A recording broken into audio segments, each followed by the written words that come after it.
फिर से एक बार दोहरा सकेंगे प्रभा जी? जी, 34 सूत्र में आर्य पद में इब्य जाति, तो वो इब्य जाति के मनुष्य, तो वो इब्य का क्या अर्थ हुआ? एक्चुअली एक पर्टिकुलर कैटेगरी है ये। इब्य जाति का मतलब एक एक कोई एरिया में उस जाति की ऐसे टोटल 6 जातियां हैं वहां पर, जहां मात्रिक जातियां चलती थी। मात्रिक का मतलब होता है जहां पर लेडीज हेड होती है फैमिली में। तो वैसे कुल 6 जातियां थी। वो इब्य एक तरह से आप समझ लीजिए एक एरिया है, एक स्थान है, वहां की जातियों से यहाँ संबंध बताया गया है। और वो सहनन और सेवार्थ का क्लियर करना था। हाँ, सहन और सेवार्थ में देखिए अभी मुझे डायरेक्टली तो कोई स्पष्ट जानकारी नहीं मिल पाई, तो इसको अभी मैं अपनी तरफ से पेंडिंग रखना चाहता हूँ। हम मिलकर के इस पर और ज्यादा ढूंढने का प्रयास करेंगे, तो शायद कुछ दिन बाद मैं इस पर बात अपनी रख पाऊंगा। Okay okay, thank you sir.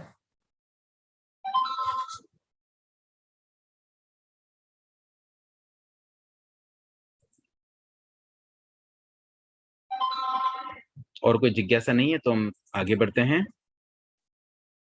दिशा पद, चैप्टर नंबर 6, सूत्र संख्या 37। दिशाएं 6 हैं।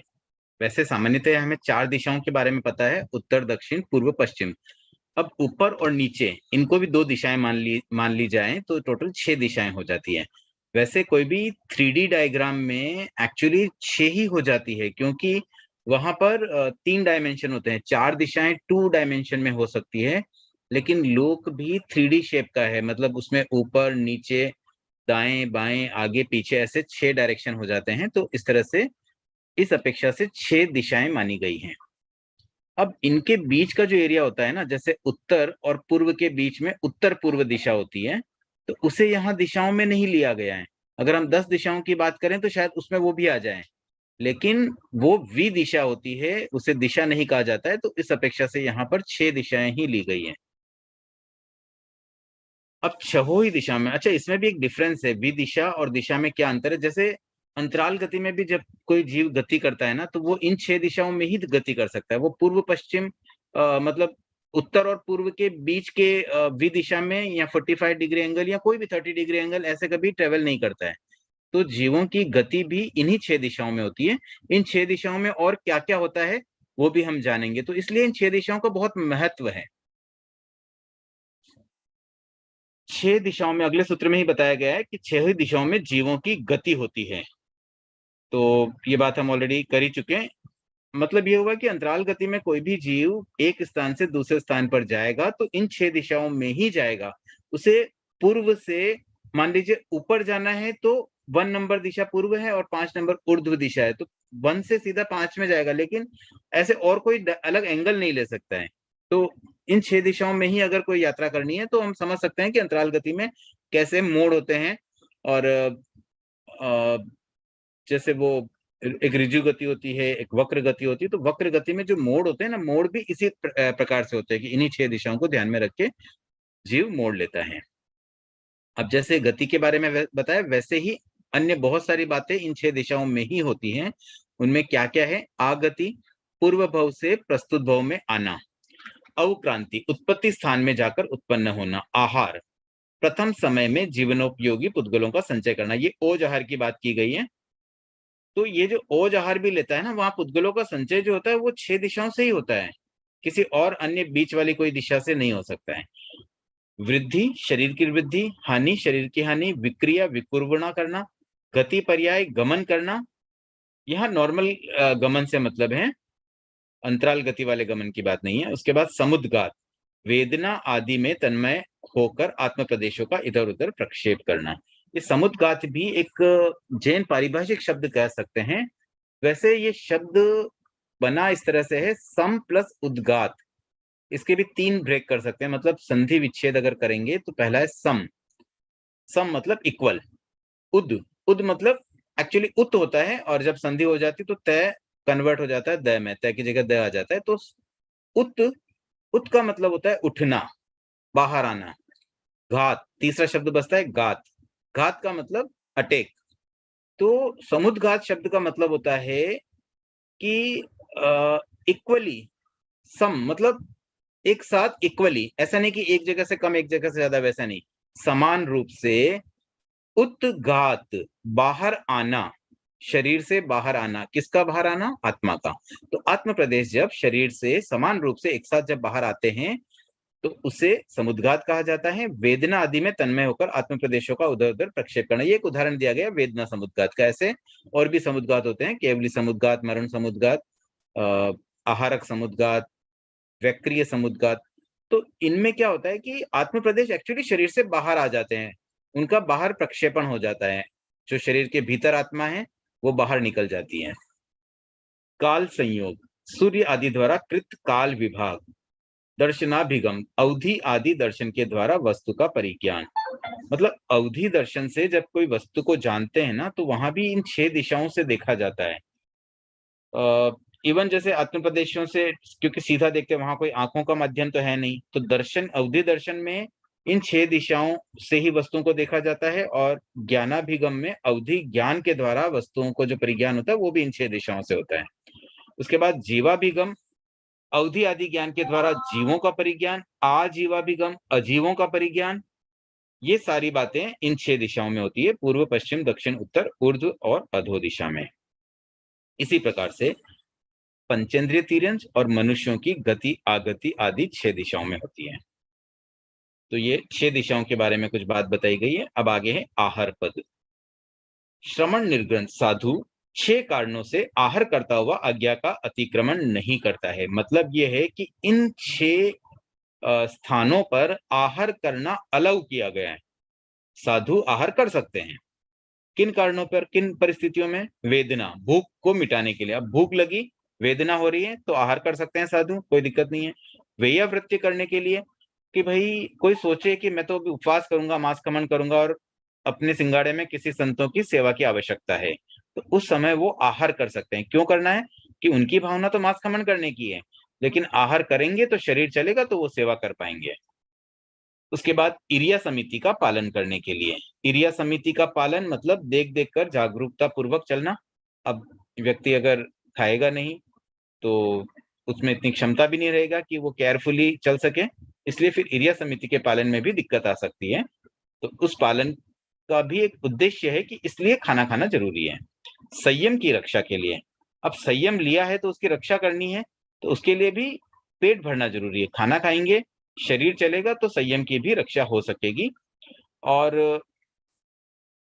उसके बाद प्राण धारण के लिए और धर्म चिंता के लिए, मतलब ये कुछ कारण बताए गए जिसकी वजह से आहार करना साधुओं के लिए अलाउड है। उसके बाद निम्न 6 कारण ऐसे बताए गए जहां पर आहार का परित्याग करना अलाउड है, मतलब वहां आज्ञा का अतिक्रमण नहीं होता है। तो आहार कब कब साधु छोड़ सकता है, किन परिस्थितियों में आहार का त्याग कर सकता है? आतंक, ज्वर आदि आकस्मिक बीमारी हो जाने पर। कोई ऐसी बीमारी हो गई कि अब लगता है कि शायद नहीं रह पाएंगे, तो उस समय भी आहार छोड़ देना चाहिए साधु को। राजा आदि का उपसर्ग हो जाने पर, अब कोई साधु को परेशान करे, उपसर्ग करे, उन पर कोई अत्याचार हो रहे हैं, कोई ऐसी चीजें हो रही है जो उनके कंट्रोल में नहीं है, तो उस समय भी उनको आहार छोड़ देना चाहिए। ब्रह्मचर्य की सुरक्षा के लिए, कहीं ऐसा लगे कि हमारा ब्रह्मचर्य ही सुरक्षा में नहीं है, तब भी आहार का त्याग कर लिया जाता है। प्राणी दया के लिए भी आहार का त्याग किया जा सकता है, तपस्या के लिए भी आहार का त्याग होता है, और शरीर का विसर्ग करने के लिए भी आहार का त्याग हो सकता है। इसके आगे उन्माद पद। आत्मा उन्माद को प्राप्त होती है किन किन परिस्थितियों में? अरहंतों का अवर्णवाद करते हुए, अरहत प्रज्ञप्त धर्म का अवर्णवाद करते हुए, आचार्य तथा उपाध्याय का अवर्णवाद करता हुआ, चतुर्वर्ण संघ का अवर्णवाद करता हुआ। तो ये 4 तो अवर्णवाद वाले पद पूर्व में भी आ चुके हैं। उसके बाद यक्षावेश से, यक्ष का आवेश मतलब यक्ष प्रवेश कर लेता है शरीर में, तो उस कारण से भी उन्माद की स्थिति बनती है। और छठा है मोहनीय कर्म के उदय से। अब आगे है प्रमाद पद। प्रमाद के 6 प्रकार है। मध्य प्रमाद, मद्यपान का जो सेवन करते हैं उसके कारण जो प्रमाद होता है, मतलब नशे की स्थिति कह सकते हैं, शराब पीकर जो व्यक्ति नशे में रहता है तो उसमें भी प्रमाद हो जाता है। निद्रा प्रमाद, निद्रा के कारण भी प्रमाद हो जाता है। विषय प्रमाद, इंद्रियों के विषयों में वशीभूत होकर के व्यक्ति प्रमाद करता है। जैसे सामायिक करनी है और बहुत सीरियल इंटरेस्टिंग या कोई मूवी चल रही है बहुत इंटरेस्टिंग है, तो बस वो उसमें इतना रस आ रहा है कि सामायिक नहीं की, तो ये विषय प्रमाद कहा जा सकता है। कषाय प्रमाद, कषायों के कारण भी प्रमाद होता है, क्रोधवश, मानवश, मायावश, लोभवश। द्यूत प्रमाद, द्यूत प्रमाद का मतलब गैम्बलिंग। जैसे आजकल लोग एमसीएक्स स्टॉक मार्केट में भी काफी कुछ गैम्बलिंग जैसा करते हैं, तो वो सब द्यूत प्रमाद में आ जाता है। प्रतिलेखना प्रमाद, प्रतिलेखन करते समय होने वाला प्रमाद, ये प्रतिलेखना प्रमाद में आता है। प्रतिलेखना प्रमाद को आगे के सूत्र में और डिटेल में समझाया गया है। प्रमाद युक्त प्रतिलेखना के 6 प्रकार हैं। आर्भटा, सम्मर्दा, मोशली, प्रस्फोटा, विक्षिप्ता और वेदिका। अब ये क्या होता है कि जब कोई प्रतिलेखन किया जाता है, प्रतिलेखन कौन करते हैं? साधु करते हैं, दिन में 2 बार करते हैं। और हम भी जब पोषित करते हैं तो 24 आवर्स का अगर अष्टप्रहरी पोषित किया तो उस समय भी हमें 2 बार प्रतिलेखना करनी होती है। 4 प्रहरी पोषित में भी 1 बार प्रतिलेखना आती है। तो ये प्रतिलेखना थोड़ा-सा हमारे लिए भी उपयोगी है, इसको समझना चाहिए। अब यहाँ प्रमाद युक्त प्रतिलेखना, दैट मीन्स नेगेटिव है, कुछ तो गलती हो रही है, दोष हो रहा है, प्रतिलेखना सही ढंग से नहीं हो रही है।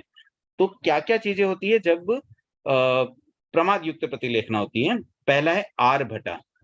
आर्भटा में क्या होता है कि जल्दीबाजी में प्रतिलेखना करना। जैसे मान लीजिए हमें 3 कपड़ों का प्रतिलेखन करना है, तो पहला कपड़ा किया, पूरा किया नहीं किया, दूसरा हाथ में ले लिया, दूसरा कंप्लीट नहीं किया, मतलब जल्दीबाजी में विदाउट कंप्लीटिंग आगे बढ़ते जाना। उसके बाद है सम्मर्दा। सम्मर्दा में क्या होता है कि प्रतिलेखन करते समय केयरफुल नहीं रहना। जैसे अभी कोई कपड़ा है उसको प्रतिलेखित करना, अब उसमें बीच में कहीं सल पड़ा हुआ, तो सल के बीच में भी तो कोई जीव जंतु हो सकता है। अब सल को हटाया नहीं, उसको बिल्कुल प्लेन सीधा करके सिस्टमेटिकली करना चाहिए, उसके बजाय सलवट है तो है, जैसा है वैसा कर दिया। अब ये बहुत छोटी-छोटी बातें हैं, लेकिन अगर केयरफुल नहीं रहेंगे, देखिए प्रतिलेखन को एक फॉर्मेलिटी नहीं समझनी चाहिए। कई बार हम पोषक में चलो प्रतिलेखन करना है, एक फॉर्मेलिटी के जैसे भी हो जाता है कि पूंजनी हाथ में ली, फटाफट करके काम निपटा दिया। लेकिन एक्चुअली उसका उद्देश्य क्या है कि कोई जीव हमारे इन वस्त्रों में आ गया हो, हमारे सामानों में आ गया, हमारे उपकरणों में आ गया हो, तो उसको केयरफुली क्लीन करना है ताकि हिंसा ना हो जाए। अदरवाइज़ वो मान लो कपड़ों में रह गया और बाद में हमने वही पचेवड़ी पहन ली, कपड़ा पहन लिया और वो हाथ-वाथ लगने से कहीं वो जीव मर नहीं जाए बीच में। तो केयरफुली अगर प्रतिलेखना नहीं करें ना, तो फिर प्रतिलेखना का महत्व नहीं रहता, इसलिए ये बहुत महत्वपूर्ण है। तो संवर्धा में बीच में जो सलवट वगैरह है वैसा, या फिर कोई प्रतिलेखनीय उपकरण है उस पर ही बैठ के प्रतिक्रमण कर लिया। अभी प्रतिलेखना करना बाकी है, मान लीजिए आसन है, आसन पर आप बैठ गए, प्रतिलेखना तो बाकी है, उसी पे बैठ के प्रतिलेखन कर रहे हो। तो उसको तो हमने अभी प्रतिलेखन नहीं किया, मतलब वहां पर कोई जीव जंतु, उसको हमने केयरफुली चेक नहीं किया और वहां हिंसा हो रही है और हिंसा करते करते हम और वस्त्रों का करें, तो वो सब इसमें आ जाता है। तीसरा है मोशली। जैसे वो मूसली होती है ना, जिससे अन्न आदि को कूटा जाता है, तो मूसली का जब प्रहार होता है, तो उसका कोई ऐसा एक जैसा नहीं, मतलब कभी वो ऐसे तिरछी जाएगी, कभी सीधी जाएगी, कभी साइड वाले पोर्शन पे भी टच हो जाएगी। तो ऐसे ही इस मेथड से अगर कोई प्रतिलेखना करता है, मतलब कपड़ों को जैसे चेक कर रहे हैं, तो कभी वो दीवार के टच हो रही है, कभी तिरछी ले ली, कभी सीधी, मतलब एकदम सिस्टमैटिकली नहीं की, तो वो मोस्टली दोष हो जाता है। उसमें कपड़ा कभी दीवार के टच हो गया, कोई और वस्त्र पड़े हैं उसके टच हो रहा है, या नीचे फर्श पे टच हो रहा है, उस तरह की चीजें उसमें आ जाती हैं। चौथा है प्रस्फोटा। प्रस्फोटा में क्या होता है कि पूरे कपड़े को सीधा झटक दिया जाता है। तो इतना बड़े कपड़े को डायरेक्ट झटकने से वायुकाय की हिंसा भी हो सकती है, तो वो भी एक प्रमाद में आ जाता है। ये प्रतिलेखना का सही तरीका नहीं है। उसके बाद है विक्षिप्ता। विक्षिप्ता में ये होता है कि प्रतिलेखित कोई भी सामग्री, मतलब कोई कपड़ा जैसे हमने ऑलरेडी प्रतिलेखन कर लिया, तो उसको अप्रतिलेखित के ऊपर रख दिया, तो उससे क्या होगा, वो विक्षिप्त हो जाएगी।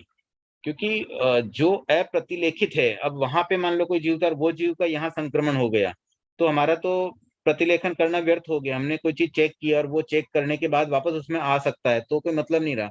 तो इसलिए इस मेथड से भी हमें सावधान होना चाहिए कि जो अप्रतिलेखित, मतलब जिसका प्रतिलेखन करना अभी बाकी है, उसके ऊपर हम प्रतिलेखित की गई वस्त्र आदि वस्तुओं को न रखें। और छठा अंतिम है वेदिका। अब वेदिका में क्या होता है, इसके भी 5 प्रकार होते हैं: ऊर्ध्व, अधो, तिर्यक, उभय और एक। इसका संबंध ऐसे होता है कि घुटनों पर कोई हाथ रख करके जैसे बैठता है ना, घुटनों पे हाथ लगा दिया इस तरह से, या घुटनों के नीचे हाथ रखा, साइड में हाथ रखा और प्रतिलेखन कर रहा है। मतलब हाथ तो दोनों काम में लेने चाहिए ना प्रतिलेखन में। हाथों को घुटनों के साथ में एक कई बार ऐसा एक पोस्चर भी होता है कि हाथों को ऐसा रख के बैठ गए, तो वो सब इसमें अलाउ नहीं, उस पोजीशन में रहकर प्रतिलेखना नहीं करना चाहिए। तो ये 6 चीजें जो अवॉइड करने की है प्रतिलेखन करते समय, इन दोषों से हमें बचना चाहिए। उसके बाद अगले सूत्र में अप्रमाद युक्त प्रतिलेखना के 6 प्रकार बताए गए हैं। मतलब ये करने योग्य, इस प्रकार से प्रतिलेखना होनी चाहिए।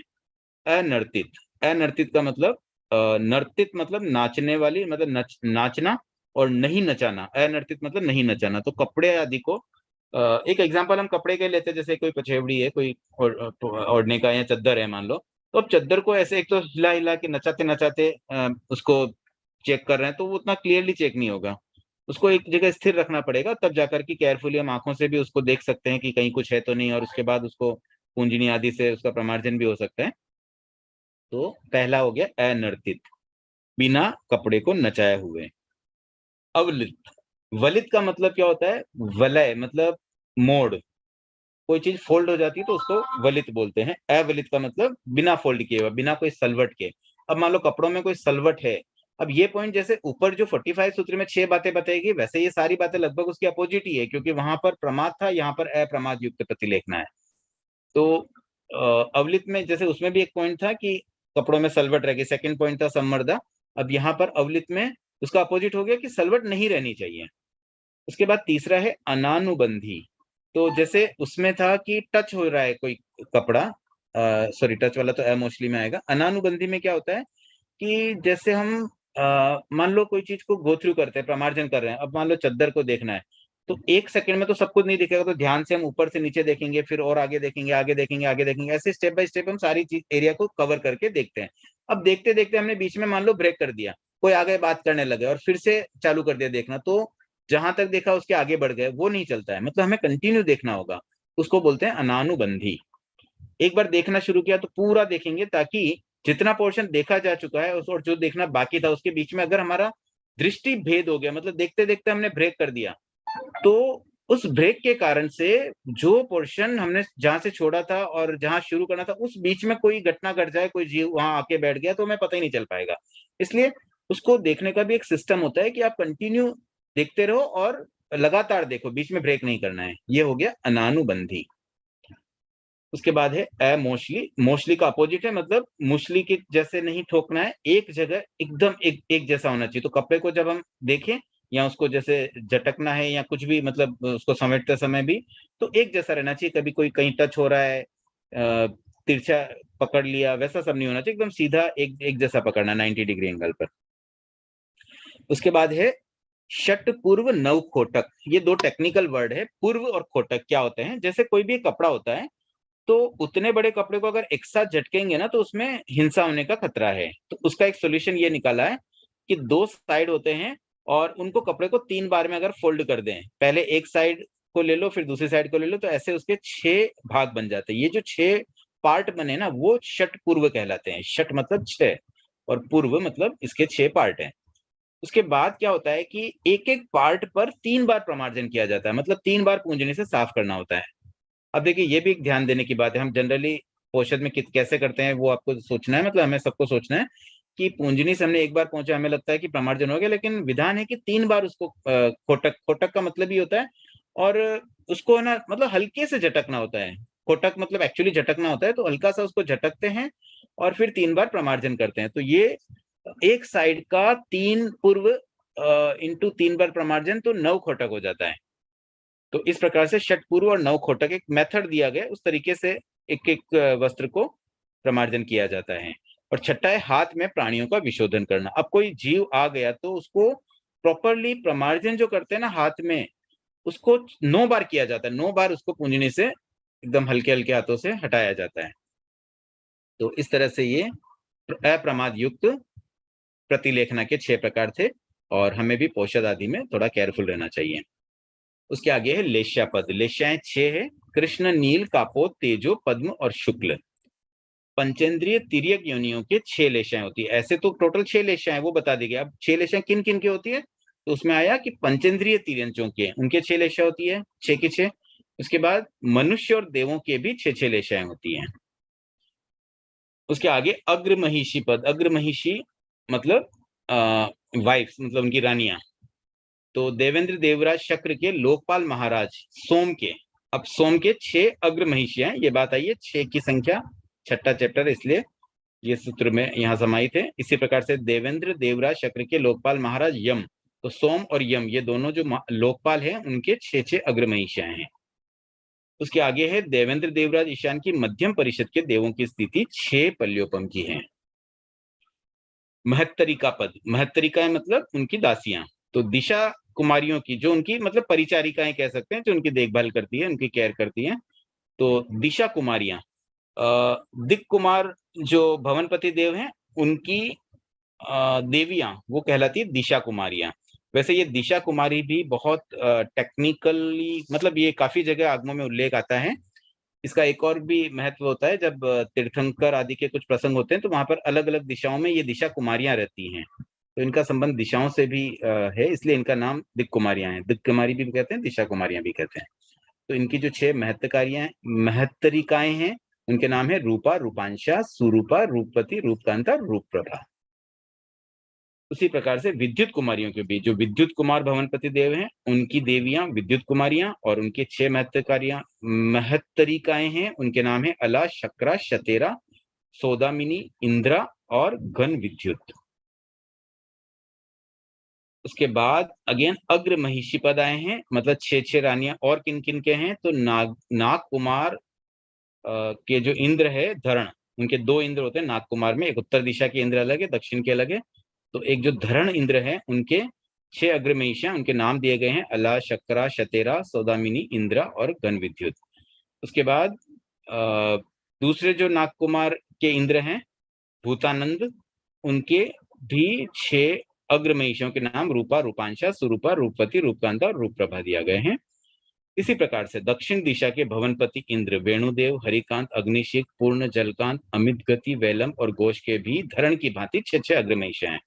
मतलब ये जो दक्षिण दिशा के इंद्र और उत्तर दिशा के इंद्र, जैसे 10 भवनपति देव है ना, तो उनके टोटल 20 इंद्र हो जाते हैं, दक्षिण दिशा के 10 और उत्तर दिशा के 10, तो उन सब के भी 6 अग्रमहिषिकाएं। इसी प्रकार से उत्तर दिशा के जो भवनपति इंद्र हैं उनके भी 6 अग्रमहिषियां हैं, मतलब 6 रानियां हैं। आगे है सामानिक पद, नाग कुमारेंद्र नागराज धरण के 6000 सामानिक हैं। ठीक है, धरण जो नाग कुमार जाति के भवनपति देवों के इंद्र हैं उनके 6000 सामानिक है। सामानिक का मतलब जो इंद्र के समान होते हैं, मतलब उनके लेवल के, एक्चुअली इंद्र तो नहीं होते हैं बट उनका लेवल वैसा ही होता है, इसलिए उनको सामानिक कहा जाता है। ये कैटेगरी है, कल्प है ये।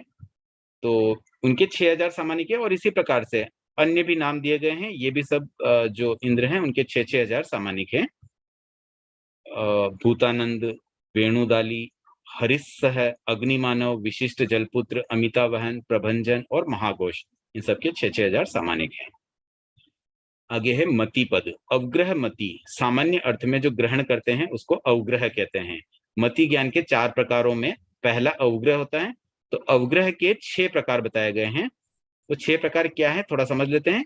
शीघ्र ग्रहण करना, शीघ्र ग्रहण का मतलब क्या हुआ, किसी भी चीज को जल्दी से ग्रहण कर लेना। अब अवग्रह पहले क्या होता है वो समझते हैं। इंद्रियों के द्वारा विषयों को जो प्रथम स्पर्श होता है, प्रथम टच होता है, सबसे पहले जो एक विषय को वो छूते हैं या ग्रहण करते हैं, वो प्रथम ग्रहण। तो वो ग्रहण कैसे होता है, एक तो होता है शीघ्र ग्रहण होता है, एक बहुत ग्रहण होता है, मतलब बहुत सारी चीजें ग्रहण हो जाती है। फिर बहुत प्रकार की वस्तुओं को ग्रहण करना, मतलब दूसरे वाले में मात्रा की बात थी, क्वांटिटी ज्यादा ग्रहण हुई, और तीसरे में बहुत सारी वस्तुएं, अलग अलग वस्तुएं बहुत सारी, उनको ग्रहण करना। चौथा होता है ध्रुव ग्रहण करना, मतलब एकदम पक्का निश्चय के साथ ग्रहण कर लेना। फिर पांचवा है अनिश्चित, मतलब अनुमान आदि का सहारा लिए बिना ग्रहण करना। अनुमान मतलब हेतु होता है, हेतु के बारे में हम पहले पढ़ चुके हैं। तो किसी बात को सीधा नहीं जान पाते तो बीच में कोई मीटर रहता है, मतलब उसके आधार पर हम जानते हैं। जैसे पर्वत पर धुआं को देख करके हम अंदाज लगाते हैं कि वहां अग्नि जल रही है, तो धुआं हेतु हुआ और अग्नि एक्चुअली हमारा अनुमान हुआ, तो अनुमान का सहारा लिए बिना अगर ग्रहण होता है तो वो अनिश्चित कहलाता है, अवग्रह। और इसी प्रकार से असंदिग्ध ग्रहण करना मतलब संदेह नहीं है, मतलब बिल्कुल वो निश्चय जैसा ही हो गया। ध्रुव ग्रहण करना या असंदिग्ध थोड़ा अंतर होता है। ध्रुव में बिल्कुल निश्चल होता है कि हाँ बस ये ऐसा ही है, और असंदिग्ध में कोई डाउट नहीं होता है। तो ये 6 मेथड हुए अवग्रह के। इसी प्रकार से ईहा के भी 6 प्रकार हैं, ऑलमोस्ट यही सारे भेद हैं। शीघ्र ईहा करना, ईहा क्या होता है? अवग्रह के द्वारा जो विषय ज्ञात हो जाता है फिर उस पर चिंतन करना, उस पर अपने मन में ही मतलब अंदर ही अंदर प्रश्न होना कि जैसे कानों में कोई आवाज आई, अब वो आवाज किसकी है? मान लीजिए लाउड स्पीकर पर कोई हमने म्यूजिक चल रहा है, म्यूजिक की आवाज सुनी, अब वो म्यूजिक से आइडिया लगाना कि क्या हो सकता है, कोई शादी का म्यूजिक है या कोई डेथ केस है या कोई जुलूस निकल रहा है, मतलब या कोई पॉलिटिकल जुलूस है, धार्मिक जुलूस है, क्या हो सकता है, वो अनुमान लगाना, उसके उस पर जो हम सोचते हैं, चिंतन करते हैं, वो सारा इहा में आ जाता है। तो इहा के भी इसी प्रकार के यही 6 प्रकार है जो अवग्रह में थे। और उसके बाद अवाय में क्या होता है? इहा के द्वारा जो हम चिंतन कर रहे थे कि ये होगा वो होगा, 2-3 जो दिमाग में आती है कि इसका ये अर्थ हो सकता है, वो हो सकता है। मान लीजिए कोई चीज खाई और खाने पे टेस्ट किया, मीठा मीठा लगा, मिठाई में भी अब ये काजू की कतली थी कि बादाम की कतली थी कि कोई और मिठाई थी कि लड्डू था, वो जो एक पहले शुरू में इनिशियल जो कंफ्यूजन था उस पर मन में चिंतन चल रहा था, वो चिंतन के बाद जब रिजल्ट आ जाता है कि हाँ ये कंफर्म है काजू की कतली थी, तो वो अवाय मति में आता है। और अवाय के भी वही 6 प्रकार है जो हमने पहले अभी पढ़े हैं। उसके बाद अवाय के बाद होती है धारणा, मतलब मति ज्ञान का ये चौथा प्रकार है धारणा। जब हम निर्णय ले लेते हैं, पहले अवग्रह से विषय को ग्रहण किया, फिर उस पर चिंतन किया, चिंतन मतलब इहा की, और इहा के बाद में उस पर एक निर्णय हुआ अवाय के रूप में, तब धारणा बनाई जाती है कि वो चीज है ना, अब हम आगे के लिए स्टोर कर लेते हैं माइंड में। नेक्स्ट टाइम जब वो चीज आएगी तो हम तुरंत पहचान जाएंगे हाँ यही था। तो ये अनुभव के द्वारा बुद्धि का विकास इसी प्रकार से होता है कि उससे धारणाएं हमारे भीतर आती रहती है, नई नई, मतलब धारणाएं से हमारी बुद्धि प्रखर हो जाती है, क्योंकि कोई चीज को चिंतन करने की अब आवश्यकता नहीं है, हमारी धारणा में ऑलरेडी है। मतलब कोई नया वर्ड आया, हमने डिक्शनरी में देख लिया, बाद में हमने मेमोराइज कर लिया, अब नेक्स्ट टाइम जब हम पढ़ेंगे वही वर्ड आएगा, तो पुनः हमें डिक्शनरी नहीं देखनी पड़ेगी, तो वो धारणा से हमने सीधा उठा लिया। तो इस प्रकार से बुद्धि का विकास होता है। तो ये अंतिम धारणा है जिसमें हम स्टोरेज करते रहते हैं, मेमोराइज करते रहते हैं चीजों को, जो भी हमने एक बार जाना समझा उसको मेमोराइज कर लिया, ताकि नेक्स्ट टाइम वो स्थिति वापस आएगी तो तुरंत हम उसको उस रूप में पहचान लेंगे। तो इसमें भी वही 6 प्रकार हैं। एक चौथे के अंदर शब्द दुर्ध्वर आ रहा है, लेकिन उसका अर्थ वही ध्रुव के रूप में ही है। तो ये मति ज्ञान के 4 जो भेद है उनके 6-6 प्रकार बताए गए हैं। उसके आगे हैं तपह पद। आई थिंक टाइम ऑलरेडी हो गया है, तो हम एक बार यहीं ब्रेक करते हैं। 64 सूत्र अब तक हमारे हुए हैं। जिज्ञासाएं आमंत्रित हैं।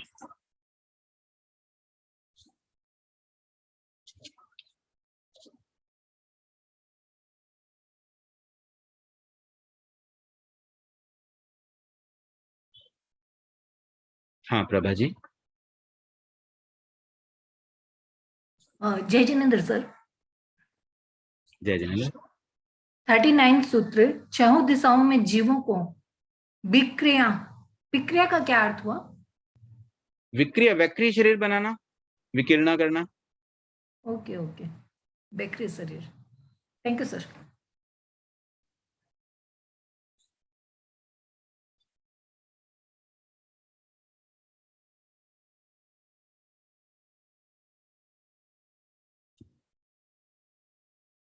चलिए, आई थिंक और कोई जिज्ञासा नहीं है, लेकिन अभी 2 मिनट का समय और है, तो एक बार पुनः हम स्वाध्याय की तरफ बढ़ते हैं, 1-2 सूत्र और कर लेते हैं। तो तपह पद 65 नंबर, बाह्य तप के 6 प्रकार हैं। अनशन, उनोद्री, अवमोद्रिका का मतलब उनोद्री होता है। अनशन का मतलब पूरी तरह से मतलब आहार पानी का त्याग, 4 आहार का त्याग, मिनिमम उपवास और मैक्सिमम 6 मंथ की तपस्या अनशन में आती है। अवमोद्रिका के अंदर जितनी भूख हो उससे कुछ कम खाना, वो अवमोद्रिका है। भिक्षाचर्या के अंदर अभिग्रह आता है। रस परित्याग में जो रस होते हैं, दूध दही आदि, तेल घी, ये सब जो रस है उनका परित्याग करना। और काय क्लेश में शरीर को कष्ट देना। प्रतिसंलीनता का मतलब इंद्रियों के विषयों में अनासक्त रहना। उसके बाद आभ्यंतर तप है 6 प्रकार के। प्रायश्चित, विनय, वैयावृत्य, स्वाध्याय, ध्यान और व्युत्सर्ग। लगभग अर्थ इसके स्पष्ट है। वैयावृत्ति का मतलब होता है सेवा, स्वाध्याय मतलब पढ़ना, स्वाध्याय के 5 प्रकार होते हैं, वाचना आदि, ये सब पहले हम लास्ट चैप्टर में पढ़ चुके हैं। ध्यान का मतलब एकाग्रता से किसी विषय में ध्यान लगाना, ये भी हम पढ़ चुके हैं। धर्म ध्यान आदि, ये 4 ध्यान होते हैं। और व्युत्सर्ग मतलब शरीर के प्रति अनासक्त भाव। तो ये 6 आंतरिक तप हैं। उसके बाद एक सूत्र और कर लेते हैं, विवाद पद। विवाद के 6 अंग हैं। अब जब कोई विवाद होता है तो उसमें क्या-क्या बातें आती है? वादी अपनी विजय के लिए इनका सहारा लेता है। मतलब जब विवाद होते हैं 2 व्यक्ति के बीच में, अब आजकल ये चीज़ें कम होती है, लेकिन वर्तमान रूप में अगर हम देखें, जैसे कोर्ट में 2 वकीलों के बीच में वाद-विवाद चलता है, तो उनमें 6 चीज़ें कैसी होती है? एक तो वादी के तर्क का उत्तर ध्यान में न आने पर कालक्षेप करने के लिए प्रस्तुत विषय से हट जाना। अब जैसे किसी ने कोई बात रखी है, उसका आंसर नहीं पता है, तो बात को डाइवर्ट कर देना, ये एक तरीका होता है कि अपने को तो जीतना है ना, किसी भी तरीके से जीतो। फिर दूसरा होता है पूर्ण तैयारी होते ही वादी को पराजित करने के लिए आगे आना। तो एक बार तो उस विषय से हट गए और फिर जब अपनी तैयारी हो जाएगी तो फिर वापस आगे आ जाना, वो पॉइंट वापस ले आना। उसके बाद विवादाध्यक्ष को, मतलब जो जज होगा ना, जो अपना फैसला करने वाला 2 वाद करने वालों के बीच में, उनको अपने अनुकूल बना लेना, मतलब उसको अपने लिए मतलब ढाल देना। पहले उसको थोड़ा-सा उस तरह से ट्रीट करना है कि वो अपने अनुकूल हो जाए, और प्रतिपक्षी को भी है ना एक बार उसका समर्थन कर लेना, ताकि वो अपने अनुकूल बना लेवे कि कोई बात बोला, हाँ, हाँ, बिल्कुल आप तो सही बोल रहे हो, और फिर उसकी बात को अलग तरीके से काट लेना, मतलब एक बार उसको थोड़ा-सा फेवरेबल बना देना। फिर पूर्ण तैयारी होने पर विवादाध्यक्ष मतलब जज तथा प्रतिपक्षी की उपेक्षा कर देना। फिर जब अपनी तैयारी पूरी हो जाए, पहले तो उनको अनुकूल बनाया और फिर उसको जब हमारी प्रिपरेशन हो गई तब हमने फिर से उनको उनकी उपेक्षा कर दी, मतलब उनको इग्नोर कर दिया। इसी प्रकार से सभापति की सेवा कर उसे अपने पक्ष में कर लेना, और निर्णायकों में अपने समर्थकों का बहुमत करना। अब मान लो निर्णायक जो भी होते हैं ना, उसमें अपने समर्थकों को बिठा लेना पहले ही कि भाई तुम मेरी तरफ से हाँ, हाँ बोल देना। जैसे पब्लिक में ही अपने 10-15 लोग घुसा दिए कि जैसे मैं बात बोलूँ ना, सब हाँ, हाँ, ओम अरहम कर देना। तो ये चीज़ें आज भी चलती है, लोग करते हैं इसका उपयोग। यहाँ पर एक मुझे लगता है ज्ञाता दृष्टा भाव से ये बात बताई गई कि वादी क्या-क्या करते हैं, लेकिन क्या चीज़ें सही है, क्या गलत है, उस पे तो थोड़ा-सा अभी चिंतन आई थिंक अपेक्षित है। तो एक बार हम यहाँ पर पुनः स्टॉप कर रहे हैं, 67 सूत्र तक हुआ है, और प्रभा जी ने हैंड रेज़ किया, तो पुनः एक कोई जिज्ञासा है तो आप पूछ सकते हैं। जैसे अनशन, पुनोतरी और उसके बाद भिक्षाचर्य आया ना, उसका एक नाम और भी आता है, वृत्ति संक्षेप। तो उसका अर्थ क्या हुआ फिर? क्या नाम आता है? वृत्ति संक्षेप। मतलब वही है कि अभिग्रह में क्या करते हैं हम, कोई चीज़ का एक नियम बनाते भी ये मिलेगा तो ही करेंगे, तो वो वृत्ति का एक संक्षेपीकरण हो गया कि भई ये कंडीशंस में ही वी विल टेक। जैसे आहार करने की कुछ कंडीशंस तय कर ली, ये कंडीशंस फुलफिल होगी तो ही हम आहार करेंगे। हाँ, अभिग्रह का तो मालूम है, वृत्ति संक्षेप भी वही हुआ क्या? हाँ, वही उसी के पर्यायवाची जैसे ही होते हैं ना, सब अलग-अलग अपेक्षाओं से नाम अलग हो जाते हैं। जैसे अनशन, उनोदरी, फिर थर्ड वन आता है भिक्षाचर्य। हुँ। तो भिक्षाचर्य और ये भिक्षाचरी, अभिग्रह और एक जो शब्द आपने बोला, ये तीनों वृत्ति समानार्थक लग संक्षेप। रहे हैं। ओके, ठीक है सर, थैंक यू सर। हाँ, संगीता जी?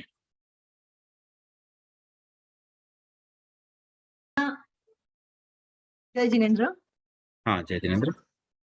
ये अवग्रह या अवायधारणा, इन सबके जो ये स्टेप्स है, सबके सेम कैसे हुआ? सब में सेम स्टेप्स दिए हुए हैं। देखो, अगर अवग्रह में जो चीज़ हुई है, उसी को आगे फ़ॉलो होता रहेगा।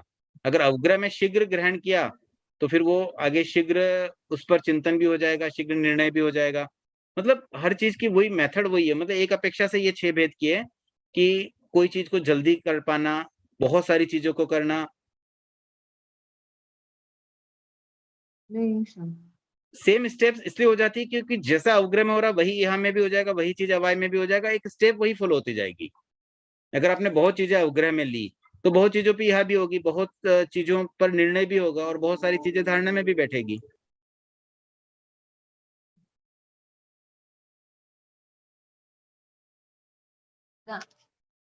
धन्यवाद।